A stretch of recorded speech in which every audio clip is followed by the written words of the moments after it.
de Jésus, nous sommes heureux d'être dans la présence du Seigneur ce matin pour lui rendre la magnificence et la majesté, que la gloire lui revienne à lui seul au siècle des siècles. Dans le cadre de la maturité morale, les choses qui contribuent à la maturité morale de l'individu sont dans son environnement quotidien, mais également sont en lui-même, on va dire dans son âme.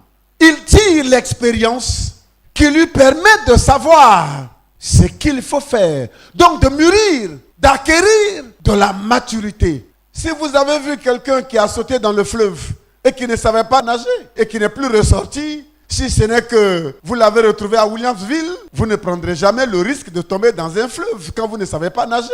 Donc, l'expérience de l'environnement, de l'extérieur, vient de vous donner vous aussi une connaissance, une expérience qui vous met à l'abri de la mort. Donc, ce que vous voyez autour de vous peut contribuer à votre maturité. Salomon dit qu'il l'a observé autour de lui. Il s'est rendu compte que même dans la nature, on peut découvrir Dieu. En regardant le monde fonctionner, en regardant notre environnement, qu'on tire de très belles leçons de la vie. Salomon dit, l'un des avantages que cette observation m'a apporté, c'est que je me suis rendu compte que vanité des vanités, tout est vanité. Parce que j'ai vu comment le monde se bat, comment le monde est à la recherche de la gloire. Et quand on a fini de trouver cette gloire ou de chercher cette gloire, on finit dans un héritage, dans une propriété de 2 mètres sur 1. Et Jésus disait, à quoi ça sert à un homme de gagner le monde s'il perd son âme? Par le passé, le regard de Dieu et des hommes était important dans les envies des enfants. Un enfant, dans son évolution, voulait quand même que Dieu soit témoin de son évolution et que Dieu soit fier de lui. Mais en même temps, il voulait aussi que ses parents soient fiers de lui.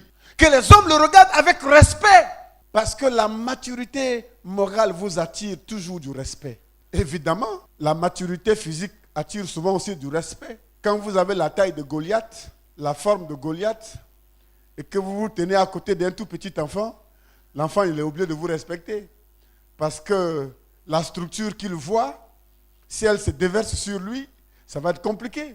Donc il peut arriver que ta forme t'attire du respect, que ta taille t'attire du respect, que ton âge même t'attire du respect. Ça c'est normal. Mais la maturité morale attire aussi du respect. Aujourd'hui, les enfants, non seulement ils ne sont même plus préoccupés de savoir si Dieu est content d'eux dans leur évolution ou pas, mais ils sont plus préoccupés de savoir si leurs propres parents sont fiers d'eux ou pas. Ils vous disent, laissez-moi vivre ma vie. Comme s'il avait créé une vie. Comme s'il avait une vie. Mais la vie que tu as là, c'est Dieu qui te l'a donnée. C'est quelqu'un qui te l'a prêtée. Donc elle ne t'appartient pas. C'est pourquoi tu ne peux pas la gaspiller. Ce n'est pas ta vie. Dieu est l'auteur de la vie. C'est lui qui la donne. Certes, il est passé par tes parents pour te donner le privilège de vivre, d'exister. Ce privilège, il ne faut pas cracher dessus. Il ne faut pas le mépriser. Et il ne faut pas en faire ce que tu veux. Laissez-moi vivre ma vie. Tous ceux qui ont dit ça ont fini par ne plus avoir de vie. Parce que Dieu leur a montré que la vie ne leur appartient pas. Jésus croissait, Dieu était témoin, les hommes aussi étaient témoins. Dans la croissance morale, si ton environnement n'est pas témoin, si les hommes autour de toi ne sont pas témoins de ce que tu grandis moralement, c'est qu'il y a un problème. Seule cette maturité te permet de t'insérer pleinement dans le tissu social, là où Dieu t'a placé. Si tu n'as pas cette maturité, il te sera difficile de vivre en équilibre avec ton environnement. Vous savez, il y a des gens, quand ils apparaissent dans un milieu, dès qu'ils prennent la parole, tout le monde dit « Ah, lui, c'est pas la peine ». Parce qu'on les connaît, leur langage, leur parole est tellement empreinte de légèreté qu'on a fini par ne même plus les respecter dans ce qu'ils disent. Même quand ils semblent dire quelque chose de vrai, mais il y a une préconception qu'on a déjà d'eux qui fait qu'on les interprète toujours dans le sens de l'immaturité dans laquelle on les connaît. Donc, dès qu'ils ouvrent la bouche, tout le monde dit « Ah, lui, c'est pas la peine ». Il y a des gens qui sont tellement habitués à la légèreté que partout où ils rentrent, ils veulent faire rire. Donc, dès qu'on les voit, on commence à rire. Même quand ils pleurent, on rit. Et c'est paradoxal. De sorte que finalement, leur sérieux, on ne connaît pas très bien. Parce qu'ils veulent toujours amuser la galerie. Et donc, ils finissent par devenir des grands amuseurs publics. Et puis, à contrario, il y a ceux qui paraissent tellement sérieux, que même leur sourire, leur rire est un miracle. Donc, le jour où ils ont ri à côté de vous, vous avez envie de louer basse et fanfare. Parce que ça fait plaisir. C'est une seconde de joie, c'est une minute de bonheur que vous ne voulez pas du tout rater.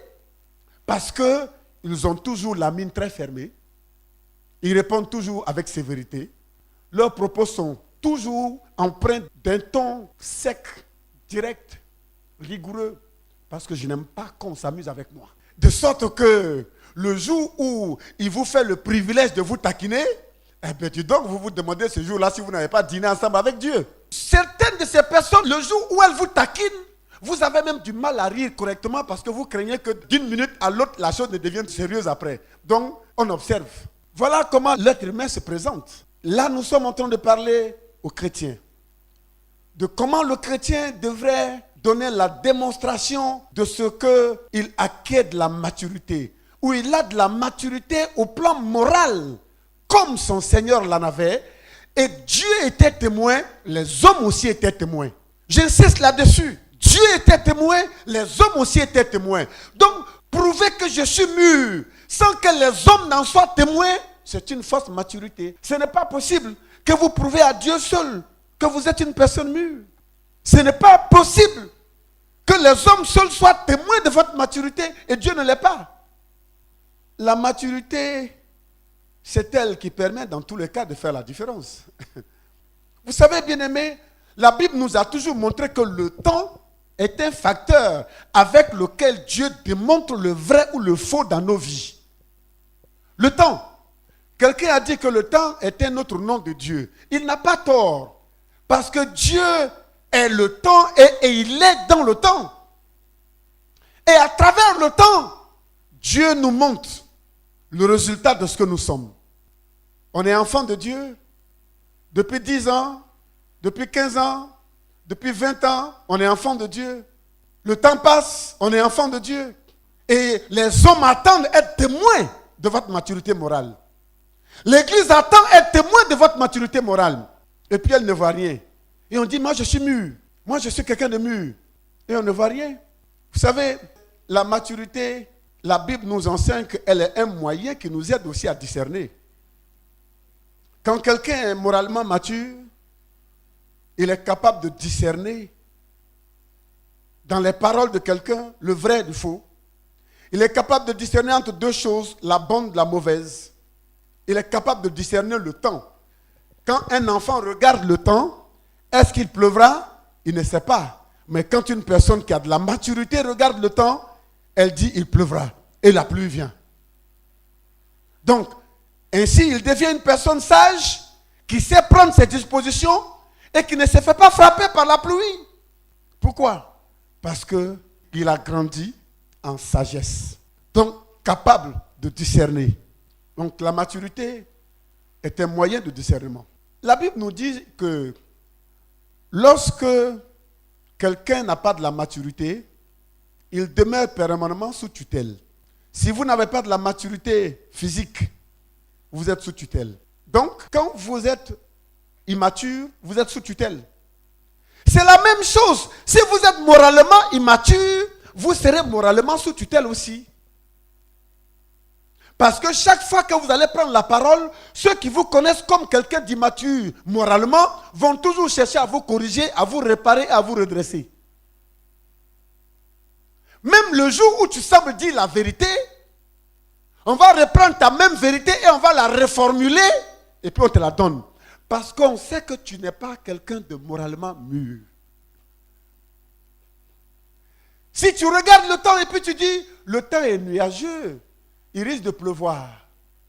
Tout le monde le regarde et on se dit, mais c'est la vérité. Mais comme lui là, la vérité ne sort jamais deux fois de sa bouche. À cause du fait qu'il est tellement immature, on regarde et puis on dit, ah oui, ça, il y a un orage qui se prépare et aujourd'hui le temps risque d'être très pluvial. Mais vous n'avez rien dit de différent de ce que le pauvre monsieur a dit. C'est la même chose que vous venez de dire. Sauf que vous avez reformulé ce qu'il a dit avec d'autres mots. Mais pourquoi les gens font ça? Parce qu'ils ne vous font pas confiance. On n'a pas confiance en votre maturité morale. Donc on vous reprend toujours, on reprend ce que vous dites, on redresse, on reformule et puis on vous donne. Même quand ce que vous avez dit est la vérité. Vous êtes sous tutelle. Donc la Bible dit, quand vous n'avez pas la maturité, vous êtes un enfant est toujours sous tutelle. Donc un enfant moral est un enfant sous tutelle. Tu es sous la tutelle morale des autres. C'est la même chose au plan spirituel. Quelqu'un qui est spirituellement un enfant, il sera sous la tutelle spirituelle aussi des autres. Tout le temps. Spirituellement, on va toujours chercher à t'orienter. On va toujours chercher à te réparer.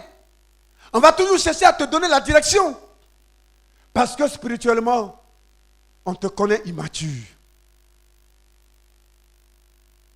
Ça, c'est l'apôtre Paul qui l'a dit dans Galates 4, le verset 1. Il dit, « Or, aussi longtemps que l'héritier est enfant, je dis qu'il ne diffère en rien d'un esclave, quoi qu'il soit le maître de tout. » Donc, si moralement il est un enfant, il va être dépendant moralement. Si spirituellement il est un enfant, il va être dépendant spirituellement. Si physiquement il est un enfant, il va être dépendant physiquement. La maturité change le regard sur soi-même. C'est la première chose qu'il te faut retenir. La maturité change le regard sur soi-même. Une personne qui est moralement mature, c'est une personne qui a un autre regard d'elle-même. Même une personne qui est physiquement mature, c'est une personne qui a un autre regard sur elle-même. Lorsque nous étions enfants, nous nous plaisions à nous promener nus dans les rues, et à jouer nus dans l'eau.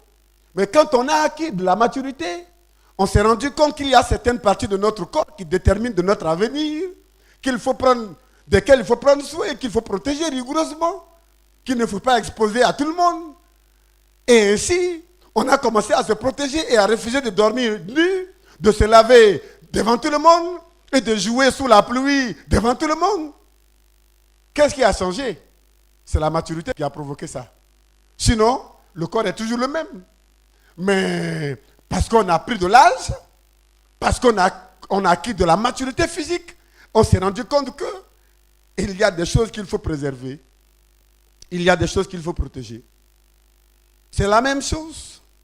La maturité morale change ton regard sur toi-même. La maturité morale te permet toi-même d'évaluer ton potentiel, tes forces et tes faiblesses. C'est pour cela, Jésus a dit dans Matthieu 7, à partir du verset 4 et le verset 5, quand il parlait de ceux qui ont toujours le regard tourné sur les autres, le regard accusateur, toujours en train de dire les autres sont coupables de ceci, les autres sont coupables de cela. Jésus dit, attends, comment peux-tu dire à ton frère, laisse-moi ôter une paille de ton œil, quand toi, tu as une poutre dans le tien. Il dit alors, commence par enlever la poutre qui est dans ton œil, et comme ça, très calmement, sagement, tu pourras enlever la paille qui est dans l'œil de l'autre. Sinon, si toi-même tu as les yeux cassés, et puis tu veux réparer l'œil de quelqu'un, c'est que vous deux, vous allez avoir les yeux cassés. Tu ne vois pas bien. Tu veux réparer l'œil de quelqu'un. Comment tu vas faire? Mais Jésus, en disant cela, il a voulu simplement que nous comprenions que notre maturité nous oblige à jeter un regard sur nous-mêmes d'abord. Pourquoi suis-je ce que je suis? Pourquoi suis-je ce que je suis?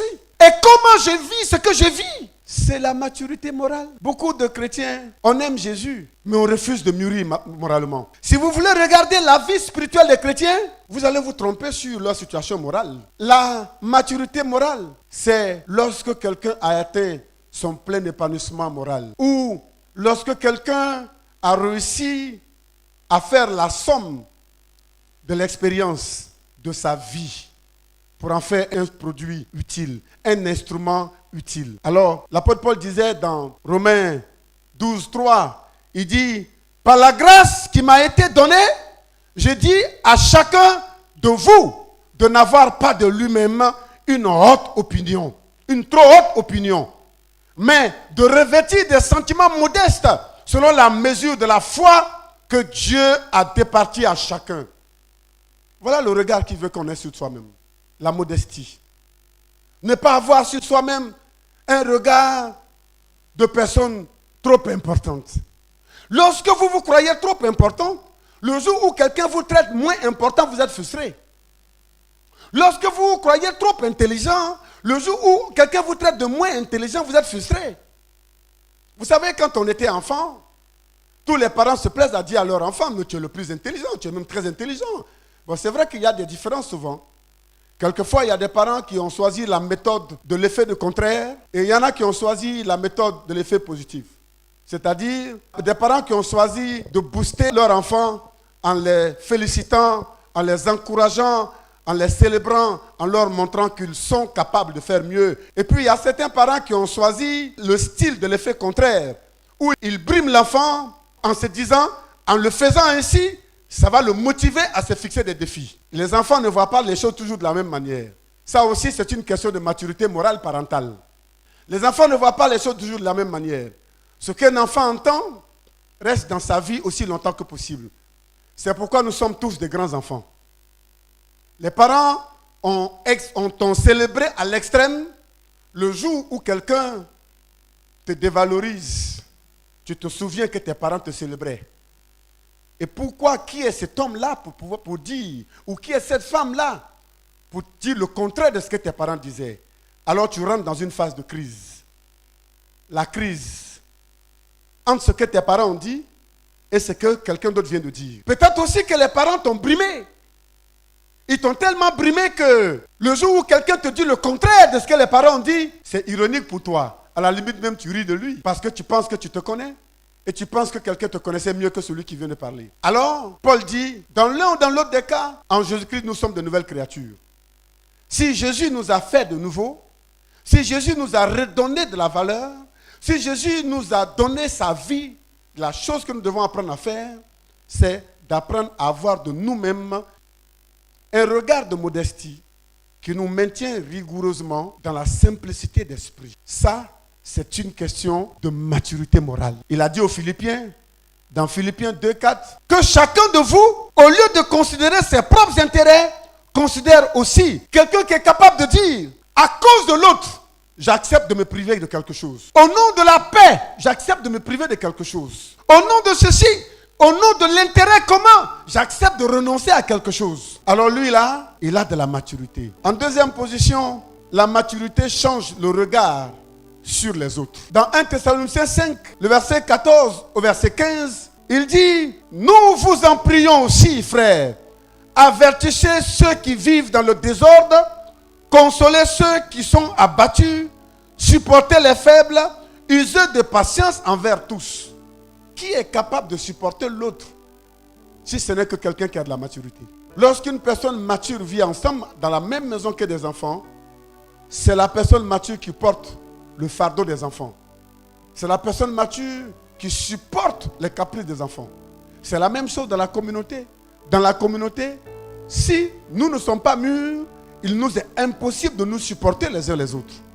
Si nous ne sommes pas mûrs, il est impossible de prendre soin les uns des autres. Alors, il dit, prenez garde donc que personne ne rende à autrui le mal pour le mal, mais poursuivez toujours le bien, soit entre vous, soit envers tous. Voici l'attitude d'une personne mûre. Et il continue aux Philippiens, dans Philippiens 4:5, il dit que votre douceur soit connue de tous les hommes. Le Seigneur est proche. Une personne qui a de la maturité, partout où elle passe, tout le monde lui fait confiance. Et tout le monde même a envie d'être proche de la personne. Parce que sa maturité aide à guérir. Sa maturité aide à rétablir. Sa maturité répare la vie des autres. Il peut ne pas être d'accord avec votre vie. Il peut ne pas être d'accord avec ce que vous êtes. Mais il sait vous redresser. Il sait vous réparer. Il sait vous montrer le bon chemin. Il sait vous orienter. Ça, c'est une personne qui d'abord a jeté un regard sur elle-même, qui s'est donné une position très claire et qui a compris sa responsabilité vis-à-vis des autres. Et donc qui va vers eux et qui agit de la sorte. Alors je termine en disant, en troisième position, que la maturité change ton langage. Une personne mûre, dans son langage, il change, on le voit. quand il prend la parole, on sent que c'est une personne mûre qui parle.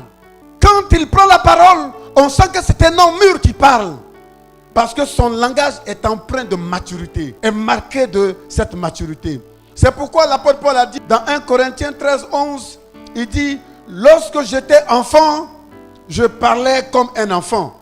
Je pensais comme un enfant. Je raisonnais comme un enfant. Lorsque je suis devenu homme, j'ai fait disparaître ce qui était de l'enfant. Alors, dans Colossiens 4, 6, Paul dit que votre parole soit toujours accompagnée de grâce, assaisonnée de sel, afin que vous sachiez comment il faut répondre à chacun. Voici la maturité. Que votre parole soit toujours accompagnée de grâce. Même quand tu es fâché contre X et que tu lui parles, il sent la grâce dans tes paroles. En Afrique, quand on est fâché contre quelqu'un, on veut l'écraser. Et on lui dit les paroles pour le détruire en même temps. L'Ivoirien même dit, si je te parle là, ce que je vais te dire là, tu vas aller te laver dans la lagune et briller, tu ne seras pas propre. Ça c'est l'Ivoirien. C'est-à-dire, la manière dont je vais te parler, toute ta vie tu vas t'en souvenir. Mais pourquoi tu veux marquer toute sa vie? Pourquoi tu veux marquer toute sa vie négativement? Pourquoi? Pourquoi tu tiens à lui dire des choses qu'il n'oubliera jamais? Pourquoi? Et puis ça t'apporte quoi après?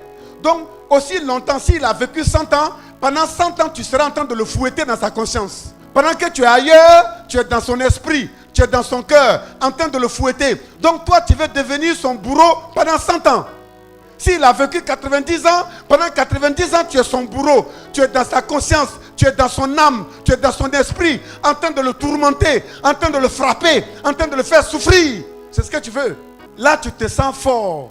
Là, tu sens que vraiment, tu as atteint ton but. Ça aussi, c'est de la sorcellerie. C'est la sorcellerie. C'est le sorcier qui veut que quand lui, il est passé dans ta vie, là, sa trace reste éternellement dans ta vie. Ça, c'est le sorcier. Celui qui veut laisser sa trace négative dans ta vie tout le temps, là, c'est un sorcier. C'est pas bon. Quand tu parles dans la vie de quelqu'un, ta parole doit être constructive, réparatrice. C'est pourquoi Paul dit que votre parole soit toujours accompagnée de grâce, assaisonnée de sel. Chez nous ici, là, c'est assaisonné de piment. Parce que nous, on ne sait pas où on vend sel, mais on sait au moins où on cultive piment. Accompagné de piment. Donc quand on va parler, ta vie brûle. Et tout le temps, tu passes le temps à chercher de l'eau même pour calmer la brûlure là. Tu ne trouves pas. Alors, chers bien-aimés, je voudrais donc que vous compreniez ce que Dieu veut pour nous, ce que Dieu veut pour chacun de nous. C'est que nous soyons des hommes et des femmes moralement mûrs. Une communauté de personnes dont le regard sur soi-même est différent. Le regard sur les autres est différent. Et que la communauté, ton environnement familial, communautaire, professionnel, scolaire, soit témoin de ce qu'il y a un changement positif dans ta vie. Qu'ils te regardent et qu'ils disent, cet homme, cette femme a de la maturité moralement, spirituellement et physiquement. Que la sagesse de l'Éternel soit ton partage. Que l'intelligence de Dieu soit ton partage. Que la douceur de Dieu marque ta vie, ta parole. Que tu parles pour guérir. Que tu parles pour restaurer. Que tu parles pour orienter. Que tu parles pour construire. Dans la vie, qui vous a dit que toutes les circonstances nous sont favorables? Il y a des circonstances qui nous sont tellement défavorables. Mais c'est ta capacité à traverser ces circonstances défavorables qui prouve ta maturité ou ton immaturité. Ta capacité à traverser victorieusement les circonstances qui te sont défavorables est la démonstration de ta maturité ou de ton immaturité. Soyons des hommes et des femmes faits, ayant de la maturité et capables d'aider, de construire la vie des autres. Au nom de Jésus. Amen.